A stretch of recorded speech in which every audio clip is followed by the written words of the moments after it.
Hey everyone. Yeah, we were busy talking. So how are you? Hello, Claudia.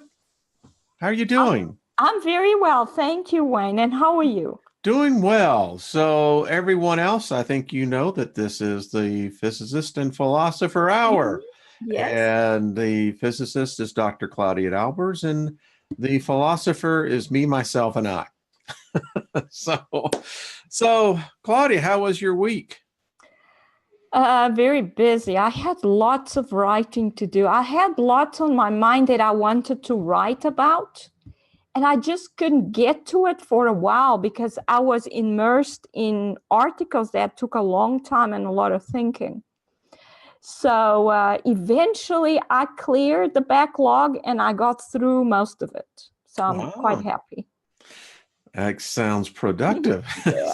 Sounds good. I just want to Mhm. say hello to everyone in the chat room. How are you doing? And everyone watching, welcome. Thank you for joining us. And, you know, you make it possible. So, Yes. Claudia, interesting week this week. Mhm. When I see what happened in Florida, um, it's quite remarkable. I have some pictures that I want to share with anyone, and I thought maybe you and I could actually talk about this a little bit Yes. because, you know, and allow me to pull this up. So, can you see that? Yes. Devastation, Now, right? make sure that we're still live. Last time, folks, Claudia and I really thought we were live, and we did the whole I show. know. We were just cut off. Maybe someone didn't like what we were saying, Wayne. Well, I think that may be true.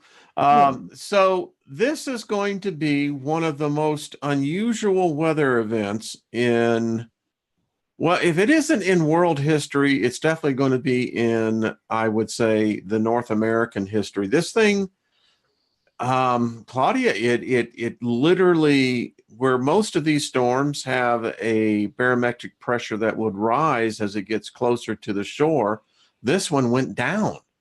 Yes, yes, I know. I spent a lot of time studying the data for the storm.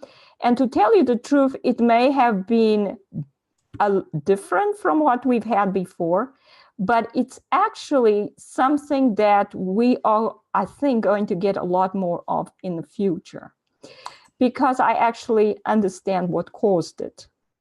Well, I tell you, and well, good. Let's talk about that because the pictures that are coming out of this is Mexico Beach, and as you can Mhm. see, the storm surge I've read in some places was 32 feet. That's incredible. Yeah, well, that it's impossible to be a storm surge. Let's put it that way. It was not a storm surge, it was a tidal surge created by the gravitational field of an object coming from space. That's Mm. what happened. It's impossible. The winds were not strong enough for 32 foot. In fact, there were no winds offshore. The buoy data showed there were no winds that were even up to category 1 hurricane force. Hmm. And the wind has to blow from offshore to push water onto land. In fact, even Noah explains it that way. It's in the pictures in my article. But the winds were not there, were not blowing offshore to produce this kind of thing. It's obvious it was a tidal event. We've had these amazing ocean recession events since 2017, and now we're getting the tidal bulges that are associated with those because you get both. You get the ocean recession part and you get the tidal bulge part. And when the tidal bulge part overlaps the land, then you're going to get a tidal surge onto land. And guess what? These objects are going to get larger, and the severity of these events is going to get worse. So 32 feet now, what will we get next time? 50 feet, 100 feet? You see what I mean? We are going to get it. This is going to be cataclysmic. Well, I mean, I can't argue with the fact that we know, and we're going to get back into this as well because I'm going to pull up something here as well. Hello, Suji. Hello to all the moderators. How y'all doing? Hello, Because and hello to the MFA members and yes, Scott, and because they will greeting. be looking at this, and Scott's been working very hard. How is he doing? Oh, he's Huh? doing well. It's just he's working really, really hard to working on the website. There's still some things that need to be done with it, and writing articles and videos and researching. He's very busy. So, so well, remember balance is important. So, Claudia, I want to bring up this picture because I know that you did a paper on this. And now that I got it pulled up, I can show everyone. So it's been reported as well that this storm brought in, now I read the article of what the meteorologists are saying caused the purple clouds and the purple hues. I thought this picture here was quite striking that it was very unusual. I mean, now you did a paper on which kind of clouds that was also reported. Color. Yeah, I looked at it and I realized immediately, first of all, this is not natural. I mean, it is almost purple, but it's pink mixed with blue, basically. Okay. And pink is red and blue. So the sun, they would say the sun is setting, that's why it's going this color. When the sun is setting, you may get refracted light, which then is red. I mean, that's why we get blood red moons, lunar eclipse. Seem to get a lot of them here lately. Well, I had one 2 weeks ago. Yeah, so we're getting way too many because actually what's happening is the moon's being illuminated by objects that are emitting red light. That's what's happening. By the way, Claudia, just to step in here, have you seen how far the moon is in the southern part of the sky? It's quite remarkable. It doesn't seem to want to move north anymore. That's what my point is. But getting back to this phenomenon. Yeah, well, I don't think the moon is in the right position most of the time nowadays because it's not even the real moon we're looking at. It's a holographic projection of the moon. Maybe we do see the real moon now and then it looks red because it's being illuminated by objects that are emitting red light. Or maybe it's other moons because there are all sorts of objects just outside our atmosphere.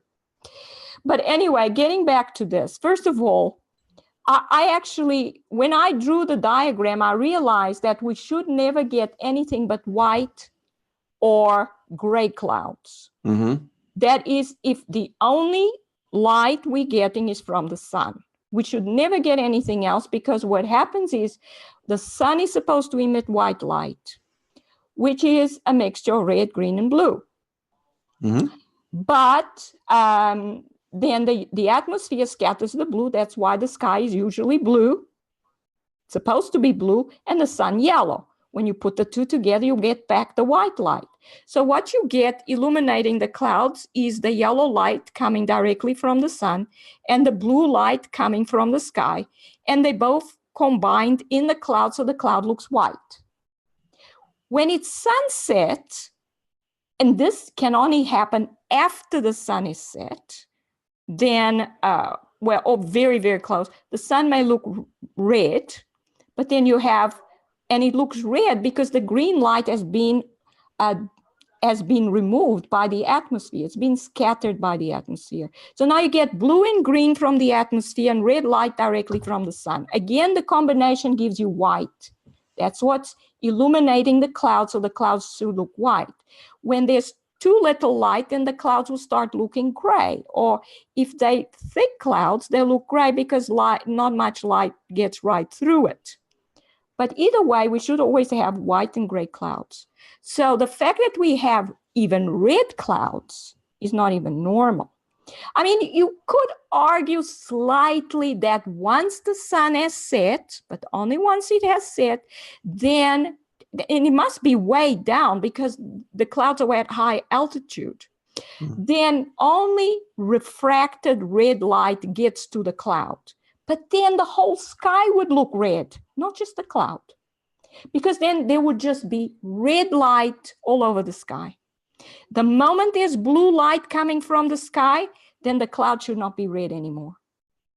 Well, we're actually seeing pictures of red clouds, blue sky next to each other. Exactly, which is impossible. Now Right. here, we don't even have red. We have this magenta color, more towards the purple, so it has more blue in it than red. But if this was due to sunset, then this would have had to do refracted light. And only red light is much more refracted than blue light. That's why we don't get blue lunar eclipses. We get red because it's only the red that's refracted enough to cause that. The blue is not. So if this is due to refracted light, then it should be red. There shouldn't be any blue in it at all, but it's more blue than red. This is impossible. It's far out. It's what it is. It is impossible. So what I discovered was that what we really have is luminescent clouds.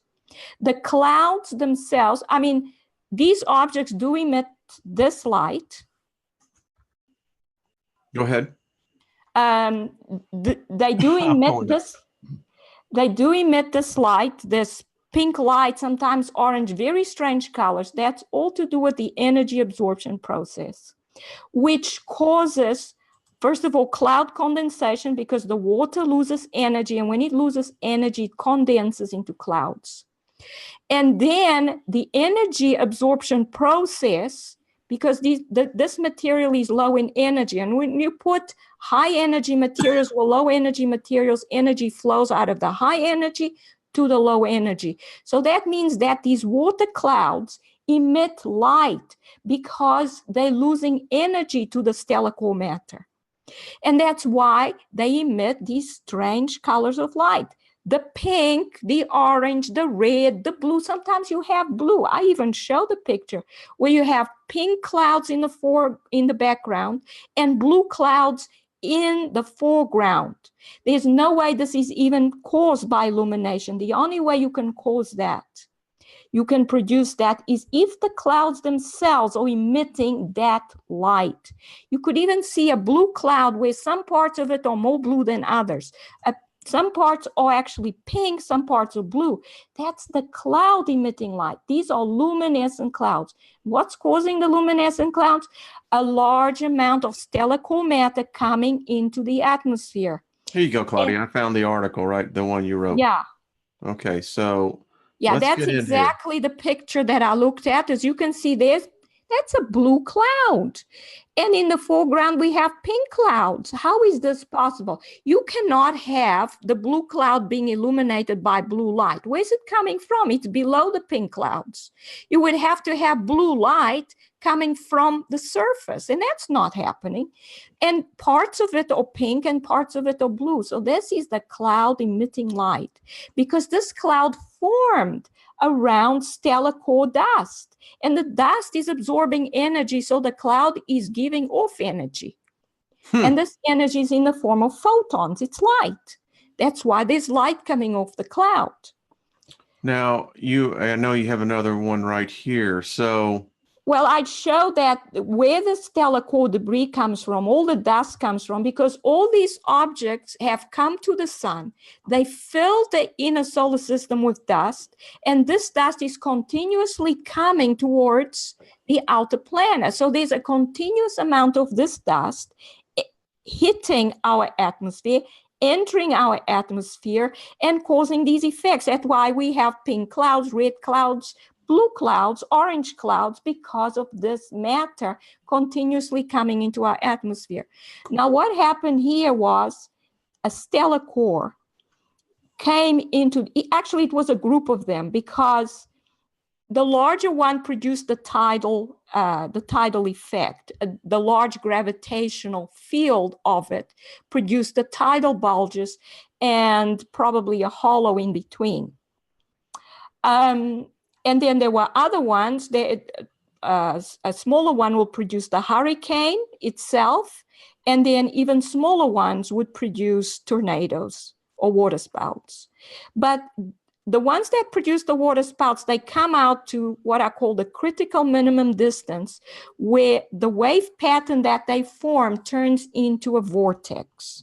And this only occurs at a certain critical minimum distance, which they must reach. They must come very close to the surface of the planet, and this vortex forms. This is actually what happened when Venus came along and went past Mars.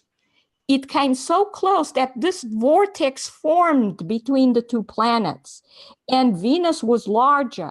So it had a large enough gravitational field to win the battle and pull the oceans off Mars. And I can believe it. And then when it came past Earth, the opposite probably occurred, and Earth may have ended up with more. But this is what happens. There's a vortex forms. These objects come into the Earth's atmosphere, and they produce a gravitational, well, they have their own sources of gravitational field, because it's mass that's a source of gravitational field. And that's what causes the vortex. I mean, when you have a water spout, you can actually see the water coming up from the ocean all the way up into the sky. What could pull water up into the sky? A gravitational force, which means there's a source of gravitational field up in the cloud.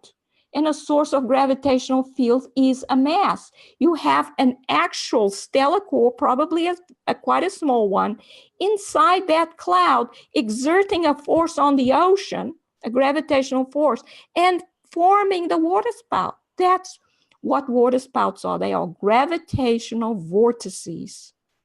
Yeah, I always equate that to a gravity well. Well, that's what it is. And you know that we have water vortices on Earth all the time. I mean, if you fill your sink with water and you open the hole at the bottom, if you have a hole at the bottom, you get a vortex immediately. But if you drop droplets of water into the drain, there's no vortex because the droplets go right through. So what is happening here? What's happening is that hole is acting as a source of gravitational field. The gravitational field there is the Earth's gravitational field, but it acts as a source because the gravitational field is a wave, and that's diffraction. The same thing with light. Diffraction of light means that a little hole becomes a source of light. That's diffraction. So gravity is a wave, and diffraction occurs. When you have a hole and the amount of matter falling through the hole is too large for it to just instantly go through, then you get diffraction effects, showing that gravity is a wave. And beneath the hole, if you watch water falling down through the hole, you will see a vortex in the opposite direction. You get a vortex from the top, and you get a vortex from the hole downwards to the ground. So that hole is acting as a gravitational well and a gravitational source. And it's diffraction because gravity is a wave. So it's these interesting. Objects, sorry. No, go ahead. Go ahead. So these objects are coming into the atmosphere. They are not colliding because of the electric interaction that causes them to be repelled. So they hover in the atmosphere just like they hover in the sun's corona. We see them there. We've seen many pictures of them hovering inside the sun's corona. The sun's corona is the sun's atmosphere. And so there's not much difference between the sun and the Earth. The sun is much larger. The Earth is a lot smaller, but they produce energy in exactly the same way in their core, solid core. They have a liquid layer. The sun has the chromosphere, and they have an atmosphere, gaseous atmosphere. And the sun is called the corona. These objects go into the corona, and they produce gravitational vortices. You can actually see them. And they do this exactly the same thing on Earth. So speaking of that, Claudia, I love when these, and by the way, this was sent in by a subscriber. I read this and I thought of you immediately. So here, this is Sky News. And as you can see here, inside the nuclear fusion reactor that will recreate the sun on Earth. Yes, there's a big problem with this because you can create a nuclear fusion, but only when you use electrical plasma, not a hot plasma. They have been trying for years to produce a super hot plasma. They have had problems with the containment. I mean, I worked on this as a student. Really? I actually did a project on the containment of the fluid in a nuclear reactor. I solved the equation. I solved some equations for it. I did it numerically because it was actually an applied mathematics project. But it never worked. The containment never worked. And the reason why it doesn't work is because in a plasma, you have matter becoming ionized, but they recapture the electrons. So there's always a time when they become neutral. So whatever containment you have, it will cross over that containment eventually and impact the walls of the container. And the temperatures they need is way too hot for any material not to melt. Yeah, so 150 million degrees Celsius? Exactly. Holy crap. It is always a problem with these things. They always fail. They've been trying this for years and years and years. I mean, help us. So you're creating, and here again, I'm interpreting this in my own mind. What I'm seeing is that they're creating this artificial bubble of this 150 million degrees Celsius. What is that Fahrenheit wise? I guess that would be about the same. In Fahrenheit, it's not much different. Not much difference? When you go to millions. Okay. So you have anyway, it's hot. It's very hot. It's extremely hot. So, but the thing is, they should be doing what's happening on the sun. The sun is not that hot. I don't think it is. I think the sun is only at about 6,000, 7,000 Kelvin. So it's not that hot. It's about the same temperature as the interior of the Earth. And that's how it is. They're trying to produce a solar atmosphere that doesn't exist. Did you see this? I found this was interesting that, so they're obviously they're using electromagnetism here. Yeah, they have to contain it with an electromagnetic field to keep it from hitting the walls of the container. Otherwise, it will destroy it at that temperature. So they're going down to almost absolute zero. And then at the same time going to 150 million degrees Celsius. And they're containing this with an electromagnetic field. And it always fails. Always fails because, I mean, they should know this by now, that you need an electrical plasma. You need to apply a large potential difference across the plasma. And then if the potential is large enough, and the plasma goes into arc mode, which is what the sun's atmosphere is in, plasma arc mode, then they will get the sun's atmosphere, and all kinds of things are possible, including fusion. But it's called fusion. It's electrically driven. So help me with this rationale that I'm reading here of Bernard Bigot. Okay, so let's say they're successful, Claudia, in actually producing enough of the nuclei that they can extract it and in turn have this unlimited energy source. So you then have other countries building the similar technology. Help me on this one. Wouldn't we be potentially creating a cataclysmic chain reaction if we have thousands of these plants around? I mean, the fusion is not, I mean, it would destroy the container and whatever's around it because of the temperature, perhaps.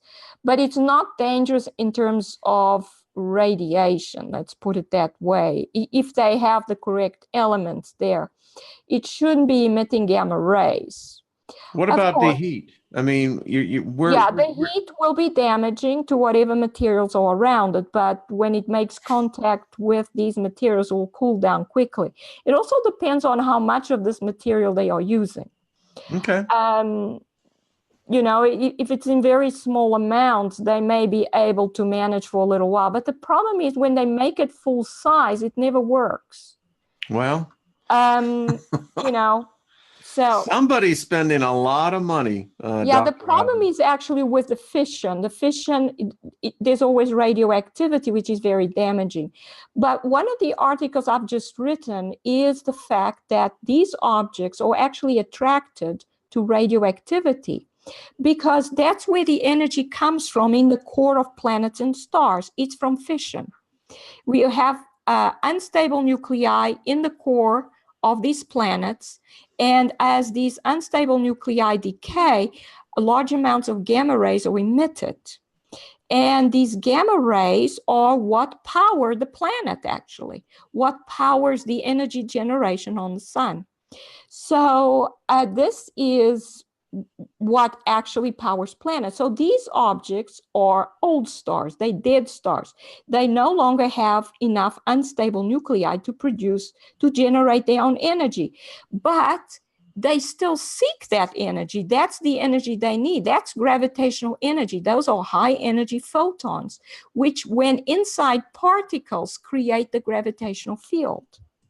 So these objects will be attracted to areas of radioactivity. They will be attracted to regions where there's a large amount of uranium in the ground. They may be attracted to volcanoes, because volcanoes bring out a lot of material from deep within the earth, which will most likely be high in radioactive elements. But they will be attracted to areas where, for example, you have a fission reactor and it's leaking. You have a lot of gamma rays there, and these objects will be attracted to that region. So, go ahead. Sorry.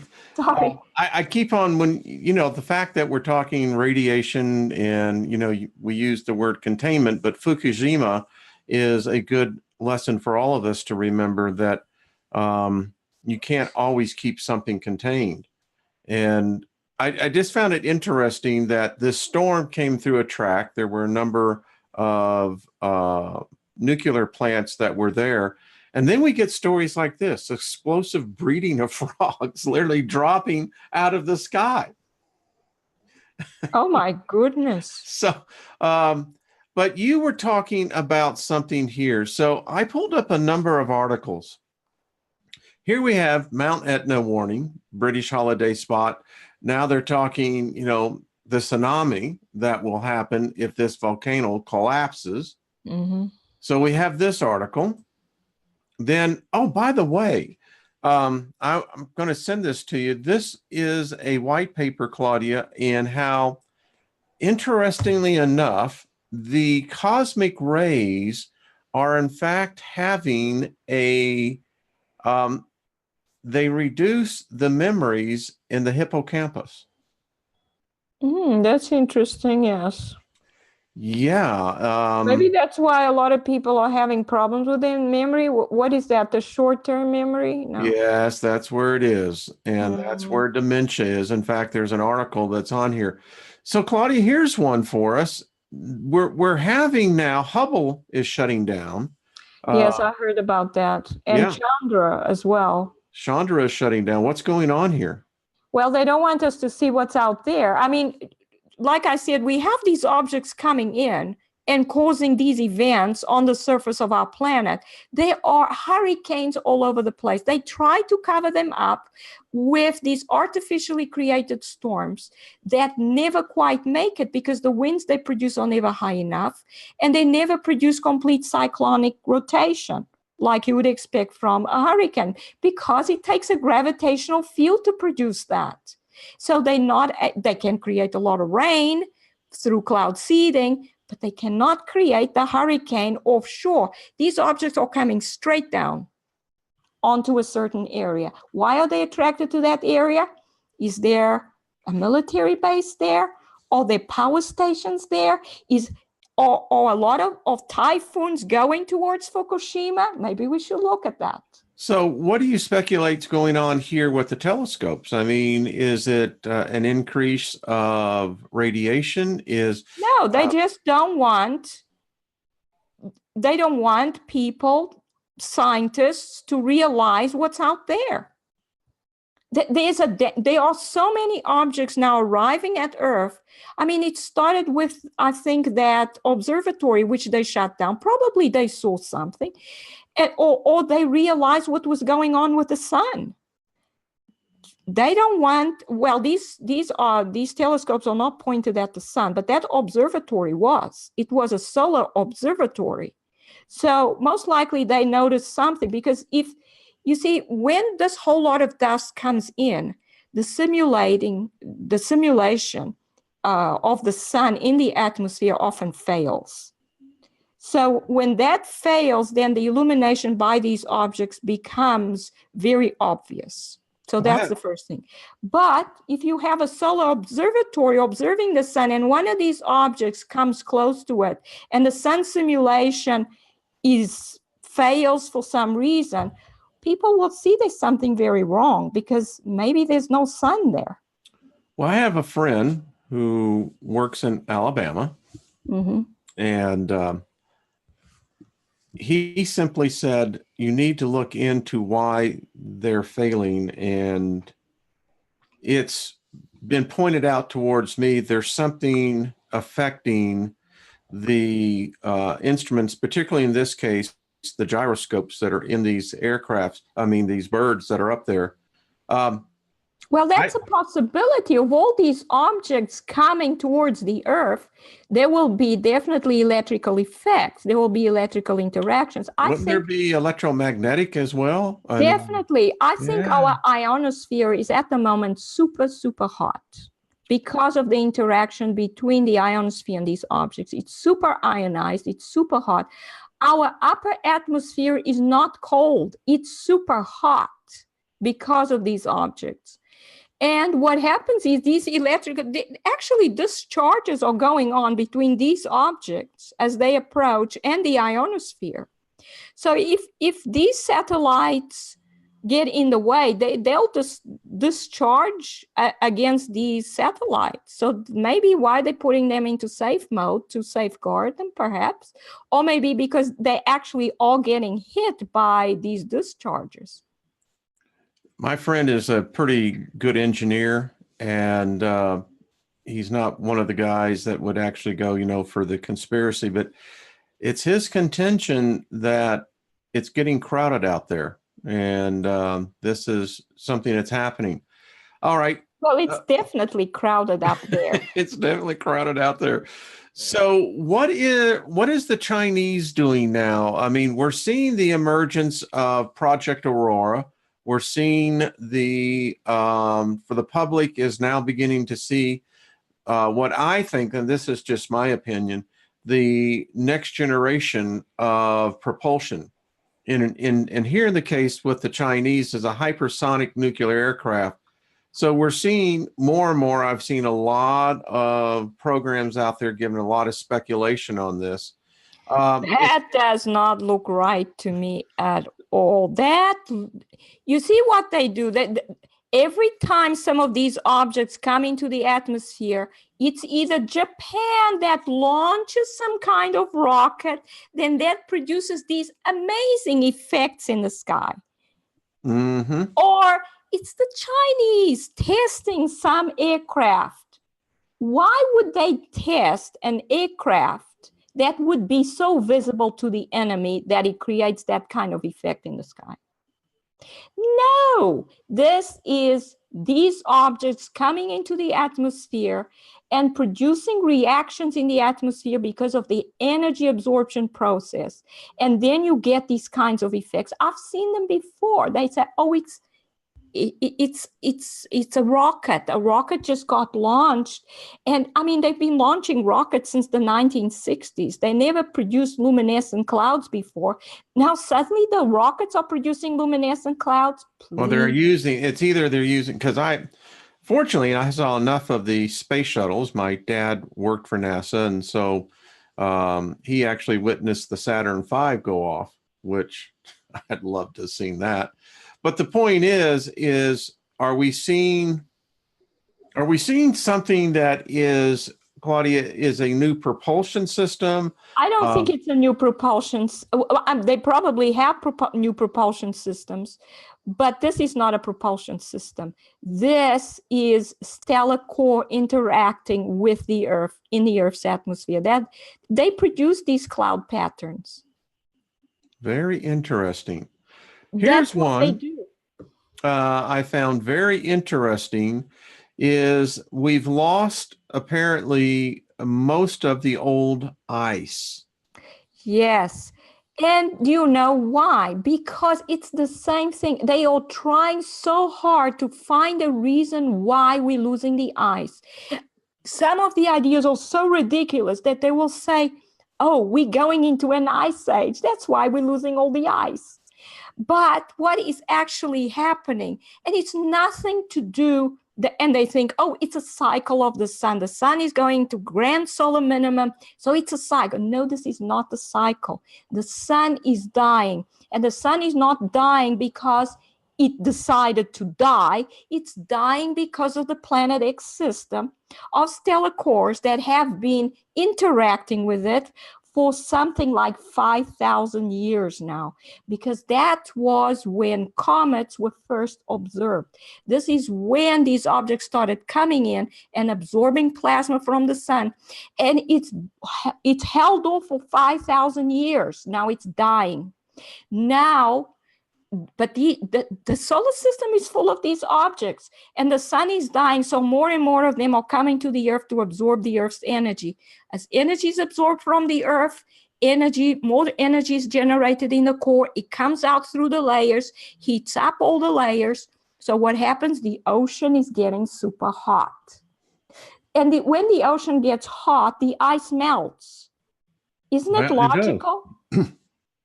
Well, like I said, they now know that this ancient ice, this old ice, it's going. It's interesting, Claudia, by the way, I just wanted to show this as well. You see, I look at all things being connected, and we're now seeing, and probably people along the Texas Gulf Coast could probably talk to this as well, but there is a noticeable drop in insects. Not only just bees, but insects in general.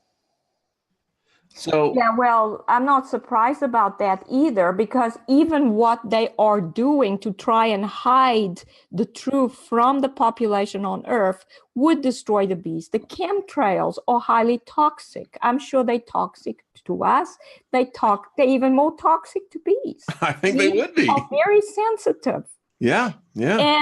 And so there's the chemtrails. There's the sun simulation devices, which produce too much radiation, too much UV radiation, and they focus the beam on certain regions. So as the beam goes over, it will be focused along its path.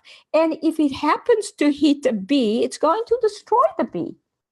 So what do they expect? Just that. But then we have the other things happening, which is due to these objects coming to the atmosphere, the dust that is coming in, the energy drawing process, which is changing the weather, putting probably very new compounds in our atmospheres, not just the chemtrails, because this dust is made out of material that we don't even know what it is.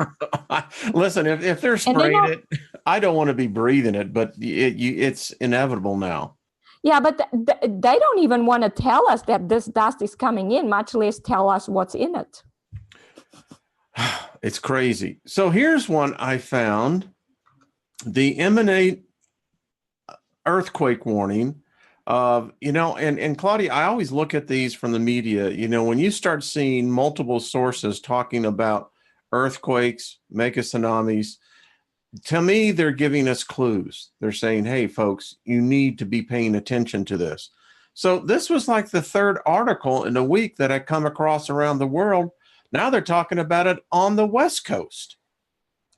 Yeah, I mean, there's a possibility. I mean, one of the articles I wrote this week was about a crustal displacement, and a crustal displacement would produce a huge worldwide earthquake. It's not just somewhere, it's just the whole, everywhere having an earthquake. Here's one I found interesting. You and I were talking about this a couple of weeks ago. Now they're saying in this article that we could get from our planet neighbor out there, Jupiter, that Jupiter could be swinging asteroids at us. Please, the asteroids are coming from the sun because that's where the stellar core matter goes. They go to the sun. They're losing their outer layers of material. So there's a lot of debris. There's dust, and there are larger debris pieces. These are the asteroids. So this is what they were saying, that, you know, these with Jupiter, that, well, they could easily swing one by us. So, well, you know, these objects are, I'm sure, getting to Jupiter as well. I'm sure they are there, then there will be debris with Jupiter. But I think most of it is around the sun. So the danger is mostly from the sun. But they won't talk about that. They will rather talk about Jupiter. Well, here's one on Friday. Planet X, dwarf planet outside the solar system. And you read this, and apparently they're finding these objects out there. And apparently they think they have found the one that we may be waiting for. I don't know. Right. They will say that over and over and over again. But we know, well, I call the system that has come in, which is the comets that have been coming in for 5,000 years.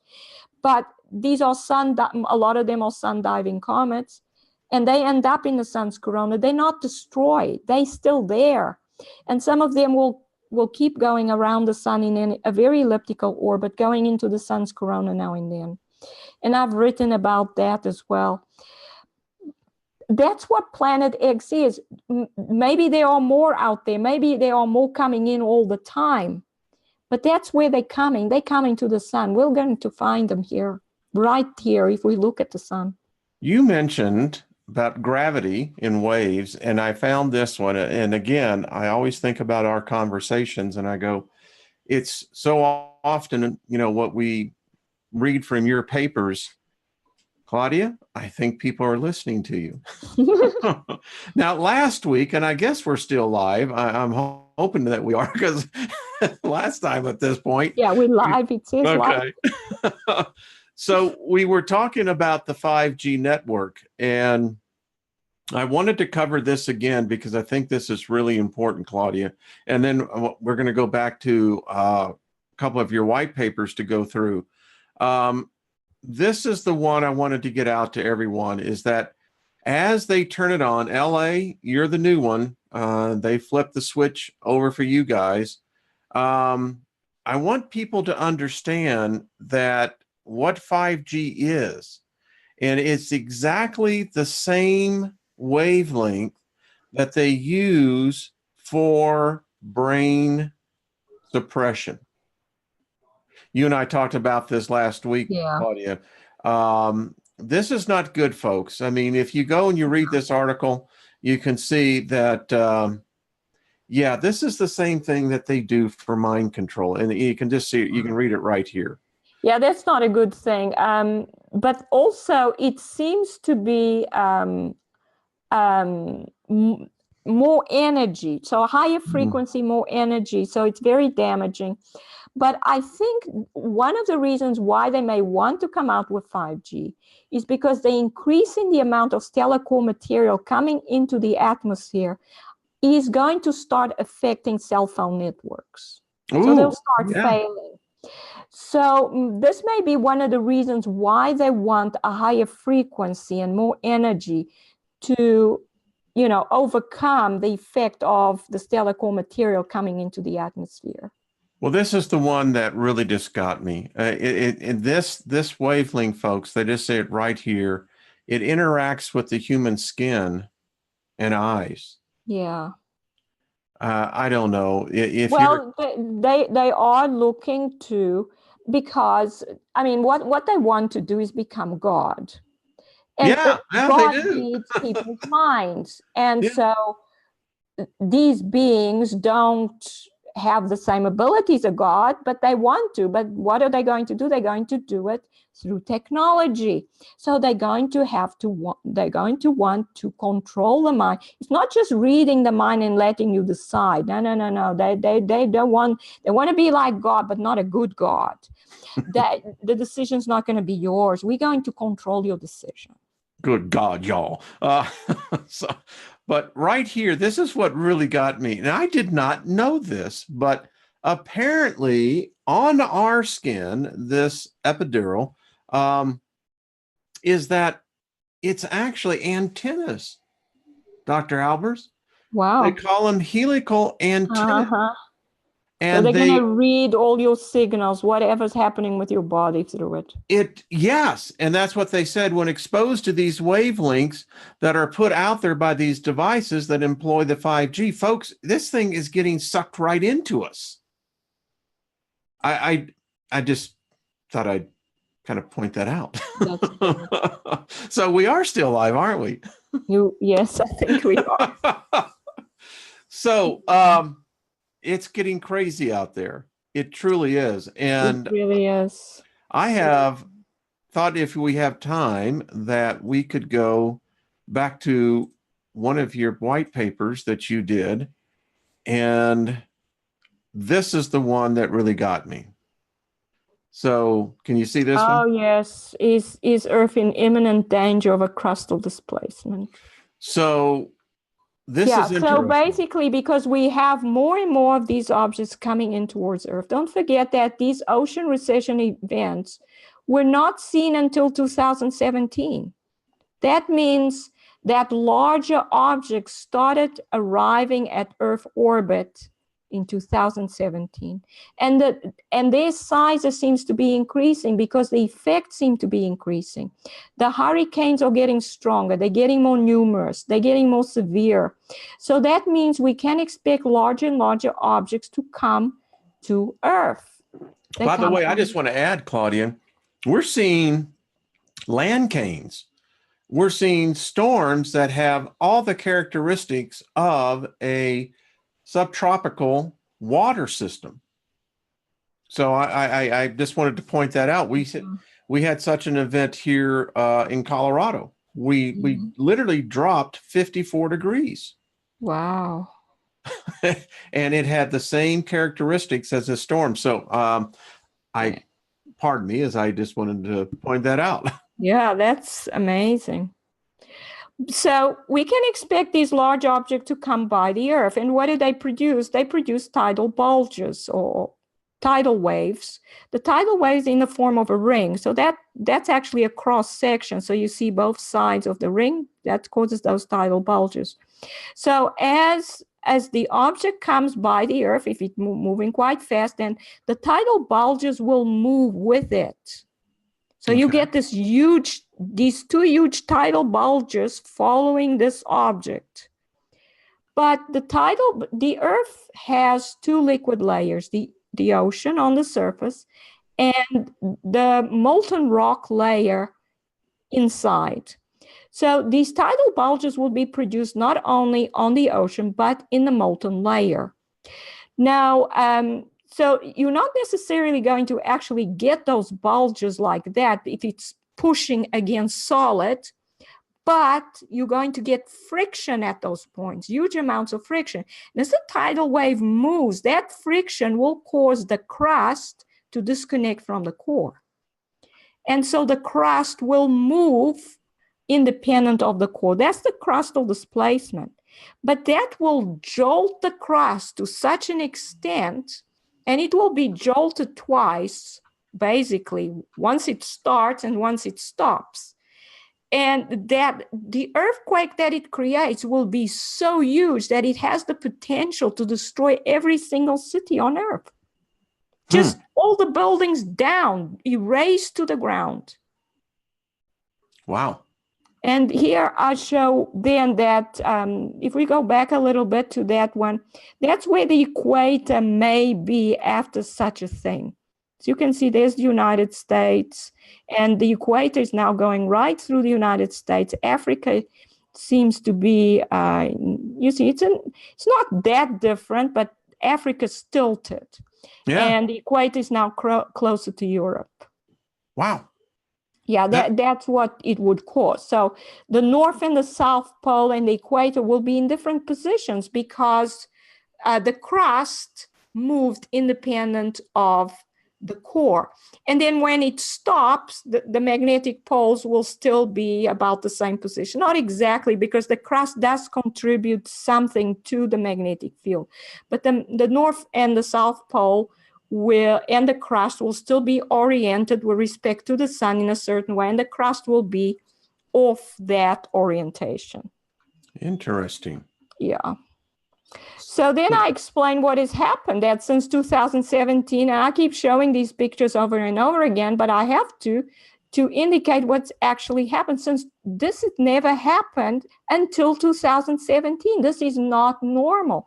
This is a tidal effect, and only an object coming from outer space, a massive object, a celestial object, can cause this. This is tidal.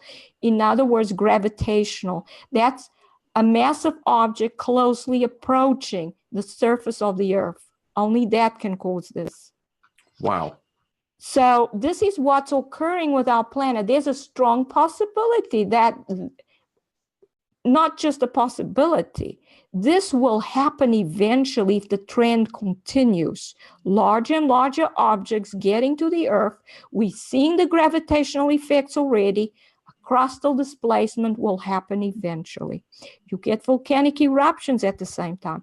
And I haven't written an article about this, but I've been looking at what's happening with Yellowstone. And Yellowstone is showing all the signs of going into an eruption. It's getting more and more active. We're getting earthquakes there. Yellowstone is going to erupt. It's only a matter of time. Well, that's bad news for us living here in Denver. I just want to say that. I'm sorry, Yeah. but that's what I see. Yeah. No, listen, it's disconcerting. We're seeing the stories up here. We're seeing the one geyser particularly that just erupted that was apparently throwing up trash from nearly 150 years ago. So, we see that. And I don't know. It's evidence, Yeah. I think, Claudia, of changes that are happening. And yeah, the thing is, I've said this before, we have a slowly developing cataclysmic event on this planet. It's developing slowly, but it's developing. It's getting worse. And people have to know the truth. Well, I agree. Because it's only when you know the truth that you do something about your spiritual life, and that's what you have to do. Well, and it's something that I happen to agree as well, as as the philosopher of this side. There comes a point in time where you look at the evidence and you say, okay, there is something going on here, and then you're left, all right, so now what do we do with this? And if it bodes for a rough ride, then I think you need to make sure that the house is in order. Yes. That's just how I look at it. Yeah, and to me, it boils down to one thing. Jesus said, whoever calls upon the name of the Lord will be saved. If you're in trouble, call on him. There will be a lot of that as events happen. I mean, I look at what happened down in Indonesia with the tsunami that hit there. Those people didn't have a chance. It hit them just absolutely. And you're right. It change can happen very suddenly. And you just need to be prepared. You need to be prepared, yes. Wow. Well, Claudia, and I think that's where science comes in as well. I think so. I'm doing this because I believe in truth. I believe in telling people the truth. And I believe God has called me to tell people what's really going on. I mean, I didn't understand all of this in the beginning. I'm understanding more and more as I go along. But that's what it's all about. People need to know the truth so they can do what's right.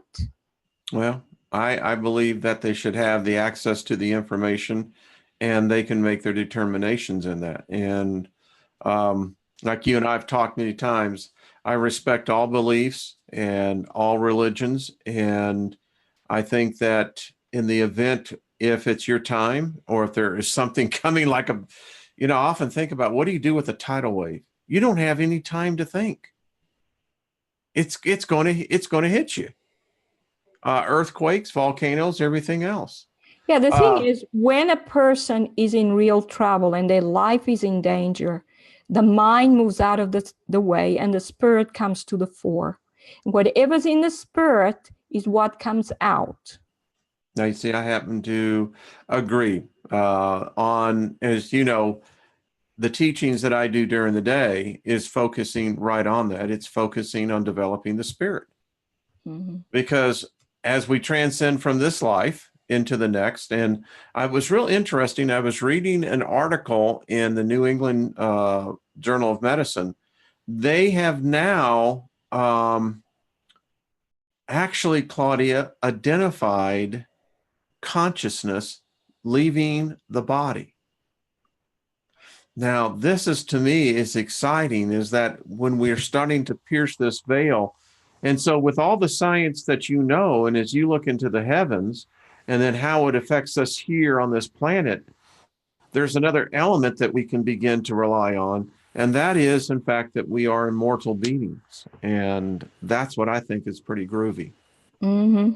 Just my way, but I take myself back to the 70s.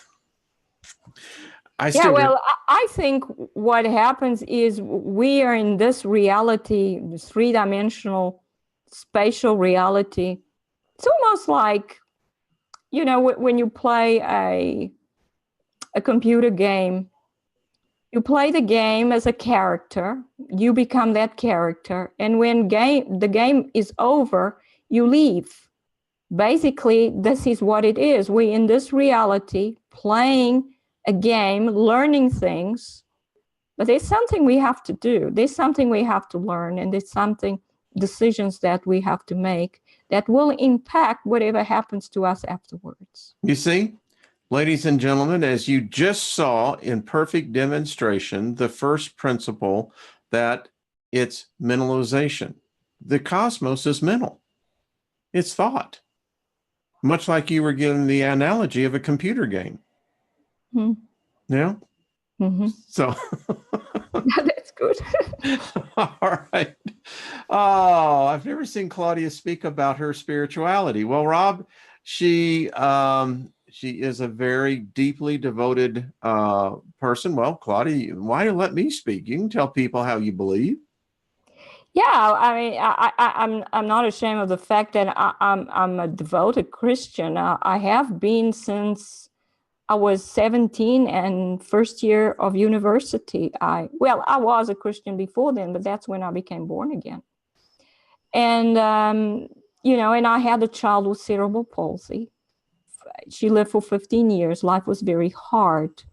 And when you have a hard life, you depend on God. You pray every day, and he's the one that gets you through. So I've lived with him as a person, as my friend, as my father, as my mother, because I had no family where I was living. He was everything to me. And that's how I got to know him, through difficulty. And I know he's good. I know he's wonderful. And I know that he wants people to get to know him, that he wants a relationship with people. I know you don't believe in a personal God, but to me, he's a person. No, I respect, I absolutely get that. Yeah. So, and when I decided to start this, I never intended to do what I'm doing now. I mean, Sure you didn't. I just wrote an article to help a few people on YouTube about lens flares. And I thought that was it. I don't need to write anything else. But somehow I felt compelled to write more. And then that got me into trouble. But, I believe in the truth. I believe in telling the truth. And there was truth to be discovered out there. And it got me into deep trouble. Got you in deep trouble, very deep trouble. And again, your faith played a particular role in that. Yes. I actually believe that it was God's plan for me to do this, to tell people what's really happening out there, because he wants people to know and realize that this is the end times, and he wants them to come to him. They have to make the right decision. The right decision is to choose God. Well, because if you don't choose God, you have this world as your God, and that's the wrong God. We used to say back in the Pentecostals day, I'm not going to shout you down, sister, because you're preaching good. Good, thank you. I mean, I've been in a few tent revivals in my day. So, no, I think that's wonderful, Claudia. And I think that it just demonstrates a person's belief in what they believe. And your testimony is exactly that expression. Mm-hmm. So, and as I see this, I see God as what I call as the all, all encompassing. And I am convinced that there is a knowledge that man has not ascertained to fully comprehend what God is. And we struggle with that, trying to see and reconcile what it is that I think still to this very day, we still haven't even begun to press upon. But nevertheless, there is a creator. There is a beginning to everything. Yes, definitely. Yeah. Well, everyone, by the way, do you know that someone is asking you to do a radio interview? Oh, really? Yes, it's April. I just saw that going in. She says, so just wanted to tell you, does she need to send you an email, another one, or? Yeah, I don't accept all interviews because, first of all, I'm often tired in the evening. Okay. And, I'm busy writing, and, I just think about it and I pray about it, and I see what God says as well. Well, there you go. And, I'm sorry, I just don't accept every invitation that I get. Sometimes it just doesn't work. Well, that's exactly, and honesty again, it's truth. Yeah. It is. I love that. The way it is. Well, Miss Claudia, it's going to start getting wintertime in your part of the country, if it hasn't already. It was chilly outside, and the cold in this country is overwhelming for me. Oh, that's right, because you're primarily a Southern girl. Yeah, I mean, like South Africa. I've never seen snow, but I saw snow. I think in 1981, I was still in school in South Africa. One day, it snowed a little bit, and by the time I left school, it was just slush in the street. So it was already melting. And then I was in the winter last year was horrible. You did. You suffered a lot, I remember. Oh, my goodness. The cold was so bad. My face used to hurt from the cold. Do you know how low it got down here last night? How low? 16 degrees. Oh, my. And here's the funny part of that, Claudia. So we have these beautiful elm trees outside, and neighbor across the street has a Chinese maple. It was just starting to get to that brilliant, deep red color. We had on Sunday, the cold front came through, dropped 52 degrees in a 24-hour period of time. Wow. And oh my goodness. And we got about 6 inches of snow yesterday. And it got so cold last night, my tree out in the front yard that had green leaves on it on Friday, all the leaves are off the tree. It just. Oh my goodness. So tomorrow I'll be out there with the vacuum, vacuuming the leaves up. But yeah, very odd weather. Very strange. Yeah. It's very strange. It seems to change abruptly. One day it's hot, the next day it's cold. No kidding. It's not right. There's something very wrong with that. Dancer, my toy fox terrier, opened the door yesterday, and we got a layer of freezing rain, and she went out the door, and all four paws went right out there. She hit that snow, and she looked up at me like, what did you just do? So anyway, well, Claudia, it's fun. We got 325 people sitting in here watching. So wow, that's good. Yeah. So I've been seeing your channel. You're putting out a lot of good content. You're doing videos pretty regular now, right? Yeah, thank you. Yeah, I did do quite a few yesterday, but it was, I had a backlog, like I said, told you earlier. I had all these articles in my mind that I wanted to write, but the ones that I thought were more important were taking a lot of my time, took a lot of thinking. So the other ones that I had more or less sorted out in my mind, I hadn't written yet. But once I got through those ones, then I started with the other ones. So I cleared some of the backlog of articles I wanted to write. And you just produced, you and Scott, a new book. Oh, yes. Please show it to everyone. Yeah, this is book 8. Book 8?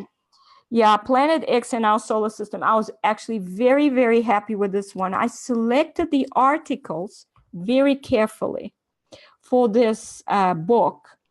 And I think it turned out really well. Excellent.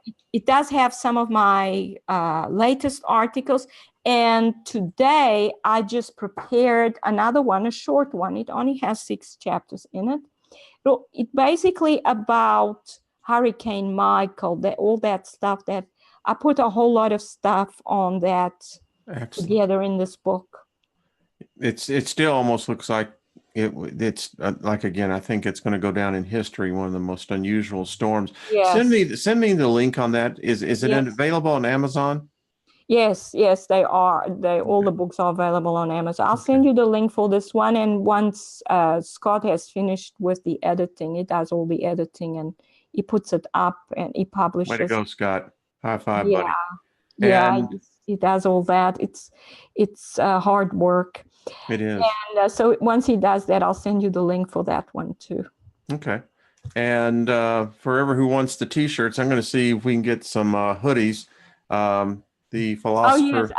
I didn't Scott make hoodies as well? I didn't see. I only got the link for the t-shirts, but I must tell him that you we'll need to update. Yeah. So, because I'm going to buy one. Okay. Listen, it was like 16 degrees. It was like, oh man. Oh my goodness, you definitely need a hoodie. It's like, oh yeah. So, Claudia, it's always a privilege. I tell you, I relish the time we have on Monday nights, and I think it's I love it as well. It's really nice. I love having these with you, Wayne. Well, thank you. I'm honored. Yeah. As they would say, you're really one far out chick. Oh, thank you. So, but that's going way back in the day. Okay. Yeah. That's when that's when I was much younger, and I remember my first husband used to call girls chicks. I didn't understand it at first. I said, I'm not a chicken. Well, it goes to show us that's a good lesson why you need to master your language. Yes. Whatever it may be, English, whatever, Spanish, whatever, but because some women will actually look at you and go, I'll just digress here. I dated a really proper Southern lady. She was a debutante, just very, very proper. And very quickly, I learned that my vernacular was not in sync with hers. So I had to adapt real quick. So anyway, Claudia, thank you again. Give my best to Scott. Thank you, Wayne. And please send the Oh, link for the books, okay? And I'll okay. update that in the description. Everyone, thank you for spending, well, everyone says, could you guys make the show a little bit longer? So we did an extra 15 minutes. There we go. So, Oh, that's yeah, good. it's 75 minutes now. How's that? Okay. There you go, Claudia. You're just going to have to get a second cup of coffee. That's all I can tell you. Yeah. It's But winter that's time. okay. I mean, where are you going to go? Let me tell you, eventually you're going to get snow over there.